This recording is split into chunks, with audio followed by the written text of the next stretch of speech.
కాశీ వెళ్ళారా? ఈ నెలల కాశీకి నేను ఎక్కడికి వెళ్ళాల. శ్రీకాళహస్తి గురించి చెప్పనా?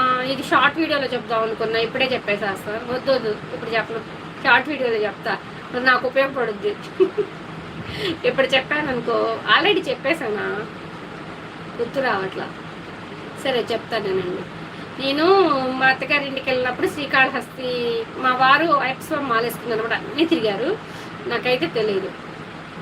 నాకు మ్యారేజ్ అయింది, 14 ఏళ్ళకి మ్యారేజ్ అయింది. అప్పుడు చిన్ని చిన్ని ఫోటోలు అనమాట ఇంట్లో ఉన్నాయి. అవి చూసి దండం పెట్టుకున్నాను. దండం పెట్టుకున్నాక కళ్ళలోకి ఒక గుడి, చెట్టు, తర్వాత గుడి, విఘ్నేశ్వరుడిది, శివుడిది కనపడింది అనమాట. కనపడిన తర్వాత మెలకు వచ్చింది, వెంటనే లెగిసాను, అయిపోయింది. ఏది పెళ్ళైన కొత్తలో.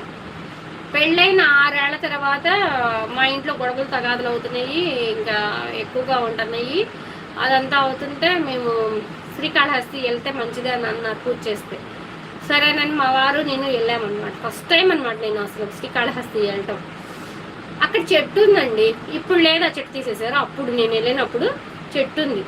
నేను ఇది ఎక్కడో చూశాను, ఇది ఎక్కడో చూశాను, ఈ ప్లేస్ అంతా చూశాను, ఎక్కడ చూశాను అని కొట్టుకున్నాను అనమాట.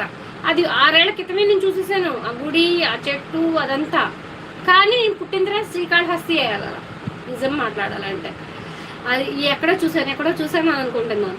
చెట్టు కింద దీపము, శివుడు, విఘ్నేశ్వరుడు, అవన్నీ అక్కడ ఉన్నాయి అనమాట. అవన్నీ చూసా కల్లో. అమ్మో నేను ఎక్కడో చూశాను అమ్మో అనుకున్నాను, ఇక్కడ అని చెప్పి దేవుడికి దండం పెట్టుకున్నాను. మరి ఇది చెప్పండి, నేను ఇది కల్పించి